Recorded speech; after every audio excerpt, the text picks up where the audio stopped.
इंदौर शहर से आई एक खबर ने पूरे देश को झकझोर कर रख दिया है। जी हाँ, मैं बात कर रहा हूँ राजा और सोनम केस के बारे में, जिनकी हाल ही में शादी हुई थी और महज चंद दिनों में ही सब कुछ बदल गया। पहले दोनों की गुमशुदगी की खबरें बाहर आई और फिर बाद में राजा की डेड बॉडी मिली। हैरानी की बात तो तब हुई जब इस मामले में राजा की ही पत्नी सोनम को गिरफ्तार कर लिया गया और यहाँ सब कुछ शादी से लेकर मर्डर गिरफ्तारी सिर्फ चंद दिनों में ही हुआ। 11 मई 2025 को राजा और सोनम की धूमधाम से शादी हुई थी। परिवार और रिश्तेदारों के बीच खुशियों का माहौल था। दोनों परिवारों के बीच रौनक थी। सबने नई जिंदगी की शुरुआत की खुशियों का उत्सव मनाया। मगर 23 मई 2025 को राजा की डेथ बॉडी मिली। यह खबर सुनकर तो हर किसी के पैरों तले जमीन खिसक गई। किसी को कुछ समझ नहीं आ रहा था कि आखिर यह कैसे हो गया। शुरुआत में तो लोगों को लगा कि शायद दोनों का किसी ने अपहरण कर लिया है। ये दोनों किसी और परेशानी मुसीबत में होंगे। मिसिंग कंप्लेंट दर्ज हुई। लोगों के बीच तरह तरह की बातें सामने आने लगी, अफवाह फैलने लगी। लेकिन जब इसका सच्चाई सामने आया तो हर किसी का रूह तक कांप गया। जांच में मालूम पड़ा कि राजा का मर्डर किया गया और इन सब में उसकी पत्नी सोनम की नाम आ रही थी। आखिरकार 9 जून 2025 को पुलिस ने सोनम को गिरफ्तार की। हालांकि सोनम मीडिया वालों के सामने बोल रही है कि मैंने कुछ गलत नहीं किया, मैं निर्दोष हूं। उसने कुछ बातें भी बताई जिसे मालूम पड़ता है कि मर्डर किसी और ने किया है। यहाँ तो सबसे बड़े सवाल ये उठ रहा है कि इस मर्डर में सोनम भी शामिल है या वह किसी साजिश की शिकार हुई है। पूरा मामला क्या है, ये सब कुछ मैं इस वीडियो में डिटेल में बताऊंगा। तो आपसे रिक्वेस्ट है कि आप इस वीडियो को लास्ट तक जरूर देखिएगा। तो चलिए बिना समय गवाए इस मामले को गहराई से जानते हैं। ये वाकया साल 2025 की है। जगह है मध्य प्रदेश का पॉपुलर इंदौर शहर। इंदौर के कैंट नगर रोड में सकार नाम की एक कॉलोनी है। वही राजा रघुवंशी नाम का लड़का अपने परिवार के साथ हंसी खुशी से रहता था। राजा की उम्र यही करीबन 30 साल के आसपास थी। वह दिल का बहुत साफ लड़का था। वो ट्रांसपोर्ट का काम करता था और रोजमर्रा की जिंदगी बहुत ही खुशहाली से जी रहा था। वहीं दूसरी तरफ सोनम रघुवंशी के पिता देवी सिंह मध्य प्रदेश के गुना जिला के एक छोटे से गांव का रहने वाले थे। देवी सिंह कई सालों पहले ही इंदौर आकर बस गए थे। इंदौर में बड़े ही मेहनत मशक्कत करके वह अपनी प्लाईवुड की कंपनी खड़ी की। सोनम पढ़ाई करने में बहुत ही ज्यादा तेज थी। बीकॉम करने के बाद वह अपने पिता की कंपनी में ज्वाइन हो गई और यही काम करने लगी। कुछ ही सालों में सोनम अपने मेहनत की दम पर कंपनी का हेड बन गई। अब इंदौर में रामनवमी के उत्सव पर एक बहुत बड़ा भंडारा आयोजित किया जाता था। इस उत्सव में विवाह योग लड़के और लड़कियों की नाम एक पुस्तिका में लिखी जाती थी और उसे बाद में प्रकाशित किया जाता था। राजा और सोनम के परिवार आज से पहले एक दूसरे को नहीं जानते थे, लेकिन जब उत्सव खत्म हुआ और पुस्तिका प्रकाशित हुई तो उसमें देवी सिंह की नजर राजा रघुवंशी के प्रोफाइल पर पड़ी। उन्हें लड़का बहुत अच्छा लगा। जब उन्हें मालूम पड़ा कि यह लड़का भी इंदौर का ही है तो वह उस लड़के के बारे में थोड़ी बहुत जानकारी इकट्ठा की। अब सब कुछ ठीक लगा और राजा और सोनम दोनों की कुंडली मिलाई गई। दोनों परिवारों के बीच आपस में बातचीत होने के बाद दोनों की शादी तय हुई और 11 मई 2025 को दोनों की शादी भी कर दी गई। शादी बहुत ही धूमधाम और खुशी के साथ संपन्न हुई। शादी के कुछ दिनों बाद यानी 20 मई 2025 को राजा सोनम दोनों हनीमून पर निकल गए। पहले दोनों इंदौर से बेंगलुरु गए और बेंगलुरु से गुवाहाटी पहुंचे। गुवाहाटी में उन दोनों ने मां कामाख्या देवी के दर्शन किए और फिर शिलांग, चेरापूंजी जैसे खूबसूरत इलाकों में घूमने की प्लानिंग की। यात्रा के दौरान दोनों अपने परिवारों से संपर्क में थे। जिस जिस जगह घूमने जा रहे थे उसके बारे में घर वालों को सारी छोटी बड़ी वाकया बता रहे थे। अब 23 मई 2025 को दोपहर के 2:30 बजे राजा की मां उमा देवी ने अपनी बहू सोनम के पास कॉल की। कॉल पर सोनम की आवाज सुनकर राजा की मां को लगा कि सोनम बहुत हांफती हुई और थकी हुई लग रही थी। सोनम ने बताया, मैं पहाड़ पर चढ़ रही हूं और यहाँ नेटवर्क बहुत स्लो है। और फिर कॉल अचानक कट गया। इसके बाद घर वालों ने बार बार कॉल करने की कोशिश की मगर फोन बस नहीं लग रहा था। 24 और 25 मई को न तो राजा से बात हो पाई और न ही सोनम से। इससे पूरा परिवार परेशान हो गया। राजा के भाई सचिन और विपिन ने सोनम के भाई गोविंद से बात की और फिर सभी ने मिलकर फैसला किया, हम खुद शिलांग जाकर राजा और सोनम को ढूंढेंगे। वे तुरंत फ्लाइट पकड़कर शिलांग पहुंचे मगर यहाँ की भाषा न समझ पाने की वजह से उन्हें भारी दिक्कतें हुई। कोई मदद करने वाला भी नहीं था और राजा सोनम का कोई सुराग भी नहीं मिल रहा था। इसके बाद राजा के भाई सचिन ने इंदौर अपने घर वालों को कॉल करके बोला कि आप लोग सोशल मीडिया से मदद मांगिए। जब इस मामले के बारे में सोशल मीडिया पर लोगों को मालूम पड़ा तो यह मामला राज्य सरकारों से लेकर गृह मंत्रालय तक पहुंच गया। इसके बाद पुलिस ने भी अपनी जांच पड़ताल बहुत ही तेजी से करनी स्टार्ट की।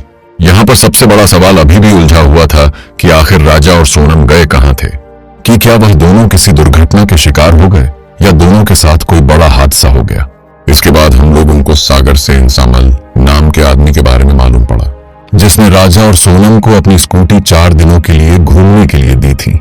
सागर और सोनम दोनों स्कूटी लेकर शिलांग की खूबसूरती का आनंद लेने के लिए निकले, लेकिन जब कई दिनों तक उनके परिवार वालों से उनका कोई संपर्क नहीं हो पाया तो पुलिस को इस बारे में बताया गया और जांच शुरू हुई।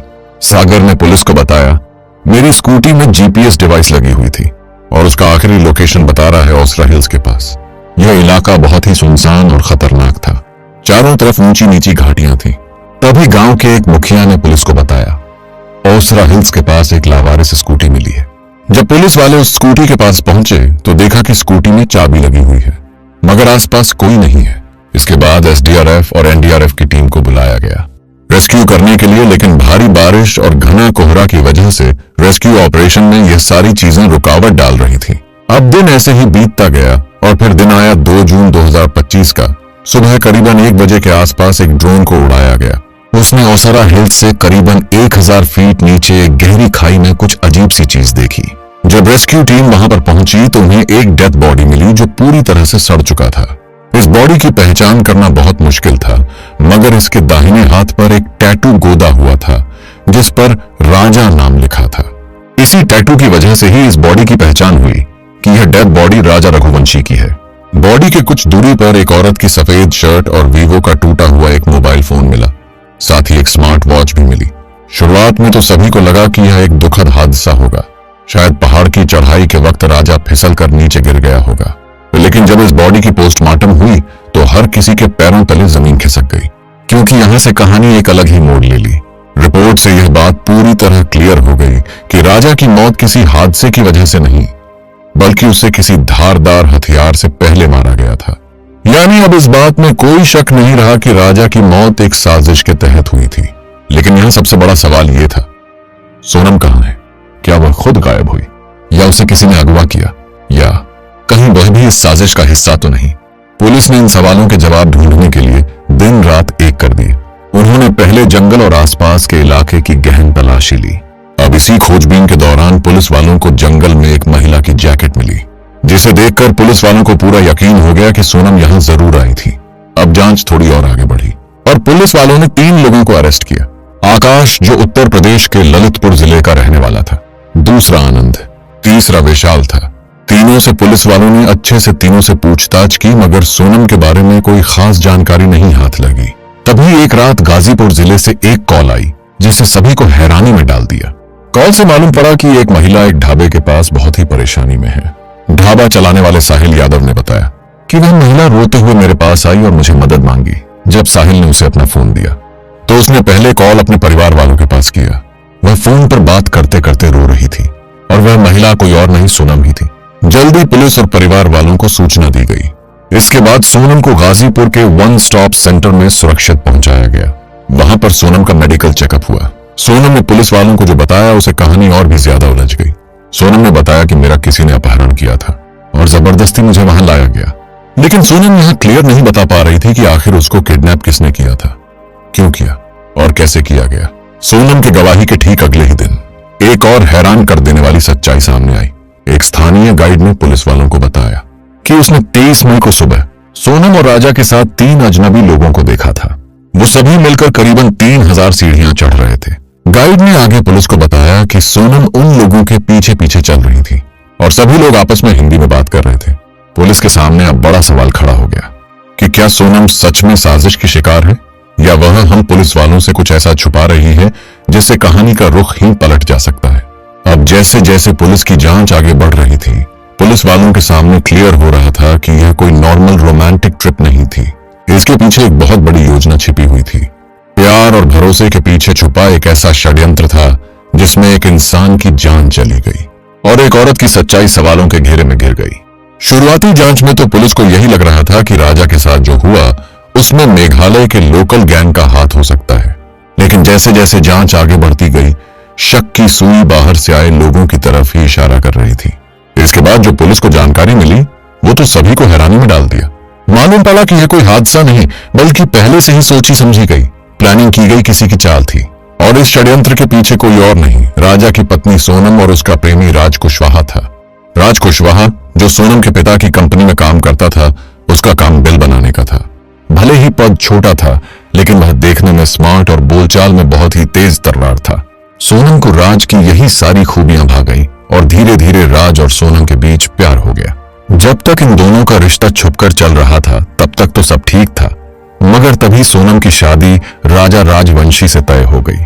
अब यह खबर मिलते ही राज का दिल टूट गया कि सोनम की शादी कहीं और तय हो गई है। राज ने सोनम से कहा, अगर तुम मेरी नहीं हो सकती तो बीच से राजा को हटाना होगा। इस पर सोनम चुप रही, मगर मन ही मन सोच रही थी कि मेरा भविष्य राज के साथ ही है। अब 11 मई को सोनम और राजा की शादी बहुत धूमधाम से हुई। रिश्तेदारों ने फोटो खिंचवाए, खुशियां मनाई और सोनम राजा की जोड़ी को भगवान से दुआ की कि दोनों की जोड़ी सही सलामत रहे। मगर कोई नहीं जानता था कि सोनम के मुस्कुराहट के पीछे एक शैतानी खौफनाक खेल शुरू हो चुका है। शादी के कुछ दिनों के बाद सोनम वापस अपने मायके लौटी और वो राज से मिली। यहीं पर दोनों ने राजा को रास्ते से हटाने की प्लानिंग की। राज ने अपनी जान पहचान के 3 लोगों से कांटेक्ट किया, विशाल, आनंद, आकाश। तीनों को 14 लाख रुपए दिए और राजा को रास्ते से हटाने की बात बोली। अब यहाँ पर सबसे बड़ी सवाल यह थी कि राजा को एक ऐसी जगह कैसे ले जाया जाए जहां पर उसे आसानी से खत्म किया जा सके और इस पर किसी के ऊपर शक भी न हो। सोनम ने खुद ही मेघालय के शिलांग में ट्रिप पर जाने की टिकटें बुक की। सोनम ने इस बारे में किसी को कुछ नहीं बताया। आखिरी वक्त पर उसने राजा को बताया कि मैं शिलांग हनीमून पर जाने के लिए टिकटें बुक की हैं। राजा इतना जल्दी तो हनीमून पर जाना नहीं चाहता था, मगर सोनम के जिद करने पर वो राजी हो गया। 20 मई की सुबह दोनों शिलांग की वादियों के लिए रवाना हो गए। बाहर से यह ट्रिप तो एक हनीमून लग रही थी, मगर अंदर से एक बहुत ही खतरनाक प्लानिंग थी जिसे राज और सोनम दोनों ने मिलकर रचा था। राज तो खुद शिलांग नहीं गया था, लेकिन वह हर पल अपने टीम मेंबर से फोन पर जुड़ा रहा। दूसरी तरफ सोनम, जो राजा के साथ घूमती रही, मुस्कुराती रही, हंसी खुशी से बातें कर रही थी, जैसे कि सब कुछ नॉर्मल हो।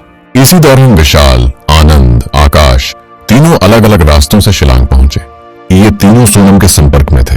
सोनम तो बस मौके का इंतजार कर रही थी और आखिरकार वो दिन भी आ गया जिस दिन अचानक राजा लापता हो गया। कुछ दिनों के बाद एक बहुत बड़ी खाई में राजा की डेड बॉडी मिली, जो करीबन 1000 फीट नीचे बॉडी खाई में थी। उसका चेहरा इतना खराब हो चुका था कि उसे पहचानना मुश्किल था, लेकिन उसके हाथ पर बना टैटू पहचान का जरिया बना। जब राजा का पोस्टमार्टम रिपोर्ट आया तो कहानी ही बदल गई। रिपोर्ट देखने पर मालूम पड़ा कि राजा की मौत गिरने की वजह से नहीं, बल्कि उसके पेट में कई बार धारदार हथियार से वार किया गया है। मतलब कि यह एक सोची समझी और बेरहमी से की गई हत्या थी। दूसरी तरफ सोनम गायब थी। काफी दिनों के बाद वह गाजीपुर के एक ढाबे के पास मिली। सोनम की हालत बहुत ही ज्यादा खराब थी, वह बहुत डरी हुई थी। पुलिस पूछताछ में सोनम ने बताया कि मेरा अपहरण हुआ था, लेकिन वह बार बार अपना जवाब बदल रही थी। वह क्लियर नहीं बता पा रही थी कि मेरा अपहरण ही हुआ था। पुलिस वालों ने अपनी जांच तेज की और फिर राज, आकाश, आनंद और विशाल को अलग अलग जगह से गिरफ्तार किया। राजा रघुवंशी की मौत की गुत्थी धीरे धीरे सुलझने लगी थी।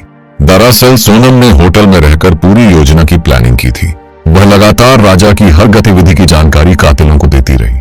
जब राजा और सोनम दोनों शिलांग पहुंचे तो एक होटल में ठहरे। उसे तो यही लग रहा था कि यह हमारी नई शुरुआत है, मगर सोनम की मुस्कुराहट के पीछे तो कुछ और ही छुपा था। वह लगातार राज कुशवाहा और 3 कातिलों से फोन पर जुड़ी रही और राजा के पल पल की खबरें देती रही। एक दिन सोनम ने राजा को बोला कि हम डॉन बॉस नाम के एक म्यूजियम को देखने के लिए जाएंगे। इसके बाद सोनम ने किलर के पास लोकेशन भेज दी। लोकेशन मिलते ही किलर उनके पीछे आ गए। तीनों किलर राजा को मारने में हिचकिचा रहे थे। सोनम ने 14 की जगह 20 लाख रुपए देने का वादा किया। इसके बाद हत्यारे को रास्ते में हमला करने का सही मौका मिल गया। मौका मिलते ही हत्यारे राजा के ऊपर टूट पड़े। पहले राजा को चाकू से वार किया और फिर उसे नीचे पहाड़ी से धक्का दे दिया। अब पूछताछ में पुलिस वालों के सामने सोनम ने खुद को बेकसूर बताया। बोली कि शिलांग में मेरा अपहरण हुआ था। उसने बताया कि मेरे पति राजा ने कुछ लोगों से लड़ाई झगड़ा की थी। वो लोग हमारे गहने जेवरात लूटने की कोशिश कर रहे थे और उन्हीं लोगों ने ही राजा की हत्या की थी। लेकिन पुलिस के सामने अभी भी सारी सच्चाई नहीं आई थी। मेघालय पुलिस की जांच में यह बात तो साफ हो गई कि राजा की मौत कोई हादसा नहीं है, बल्कि सोची समझी हत्या है और वो सोनम ने नहीं की है। लेकिन सोनम के माता पिता यह मानने के लिए तैयार नहीं। उनका कहना है मेरी बेटी निर्दोष है। पुलिस ने सिर्फ उसे फंसाने की प्लानिंग की है और मीडिया के सामने झूठी कहानी रची है। पुलिस ने सोनम पर आरोप लगाया है। सोनम ने राज कुशवाहा के साथ मिलकर राजा की हत्या की पूरी प्लानिंग की। उनका दावा है सोनम ने होटल में हनीमून का बहाना बनाया, हत्या के बाद पैसे जुटाए और भाग गई। मगर सोनम का अपना कहना है, मुझे शिलांग में किडनैप किया गया था। अब सच्चाई फॉरेंसिक सबूत, सीसीटीवी फुटेज और आरोपियों के बयानों से सामने आएगी। इस केस की असली सच्चाई तो चार्जशीट दाखिल होने और कोर्ट में ट्रायल शुरू होने के बाद ही मालूम पड़ेगी। इसलिए इस वक्त फिलहाल कौन सच बोल रहा है, कौन झूठ, यह कहना बहुत ही कठिन है। मैं भी यह दावा नहीं करता कि सोनम ने ही अपने पति राजा रघुवंशी की हत्या की है, लेकिन पुलिस की जांच पड़ताल में थोड़े दिनों के बाद सच्चाई तो लोगों के सामने आ ही जाएगी। सोनम की गिरफ्तारी ने इस पूरे मामले में पूरे देश को हिलाकर रख दिया है। इस घटना ने दोनों परिवारों को गहरे सदमे में डाल दिया है। इस केस में अभी भी कुछ सवाल अधूरे हैं, जैसे क्या सोनम ने ही अकेले ये सब कुछ किया? क्या राज उसे ब्लैकमेल कर रहा था? क्या 20 लाख का लालच असली वजह था या सिर्फ मोहरा? 17 दिनों तक सोनम कहां गायब रही? वह कैसे बचती रही? क्या सोनम अभी भी सच्चाई छुपा रही है? इन सारे सवालों का जवाब अभी पेंडिंग में है। पुलिस इस पर गहराई से जांच पड़ताल कर रही है। यह केस न सिर्फ एक क्राइम थ्रिलर की तरह पढ़ा जा रहा है, बल्कि समाज के लिए एक गंभीर चेतावनी भी है। तो दोस्तों, इस केस की कहानी को सुनाकर आपके दिल को ठेस पहुंचाना नहीं है, बल्कि समाज में हो रहे क्राइम को आप तक पहुंचाना है कि इंसान किस हद तक गिरते जा रहा है। इस पर आप लोगों की क्या राय है? कमेंट सेक्शन में जरूर बताइएगा। धन्यवाद। भाभी, मैं हूँ दूल्हे की मामी, मैं हूँ दूल्हे की मौसी और ये है दूल्हा।